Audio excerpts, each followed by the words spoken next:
नाज़रीन, इस वक्त की एक और बड़ी खबर महाराष्ट्र से जुड़ी हुई। महाराष्ट्र में कोरोना के लगातार नए मामले सामने आ रहे हैं। महाराष्ट्र में कोरोना के तकरीबन 2455 पॉजिटिव मरीज हैं। गुज़िश्ता 12 घंटों में मुंबई में 92 नए मामले सामने आए हैं। नाज़रीन, अहम खबर महाराष्ट्र से। महाराष्ट्र में कोरोना के लगातार नए मामले सामने आ रहे हैं। पूरे हिंदुस्तान में सबसे ज्यादा कोरोना के केसेस महाराष्ट्र में पाए जा रहे हैं। वहीं महाराष्ट्र में कोरोना के तकरीबन 2455 पॉजिटिव मरीज हैं। गुज़िश्ता 12 घंटों में मुंबई में 92 नए मामले सामने आए हैं।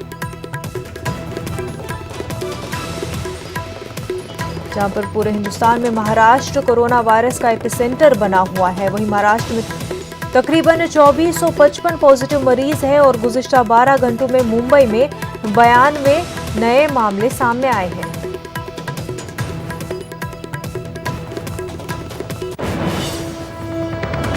महाराष्ट्र से जुड़ी हुई एक और बड़ी खबर। महाराष्ट्र में लॉकडाउन की खिलाफवर्जी करने पर पुलिस ने कार्रवाई की। दफा 188 के तहत 5613 अफराद के खिलाफ मामला दर्ज किया गया है। 4420 अफराद को गिरफ्तार करके जमानत पर छोड़ दिया गया।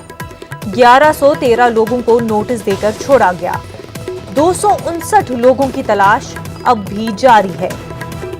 एक और अहम खबर महाराष्ट्र से ही जुड़ी हुई आपको बता रहे हैं। महाराष्ट्र में लॉकडाउन की खिलाफवर्जी करने पर पुलिस ने कार्रवाई की। दफा 188 के तहत 5613 अफराद के खिलाफ मामला दर्ज कर लिया गया। उनमें से 4420 अफराद को गिरफ्तार करके जमानत पर छोड़ दिया गया। वहीं 1113 लोगों को नोटिस देकर छोड़ दिया गया और 259 लोगों की तलाश अभी भी पुलिस को जारी है।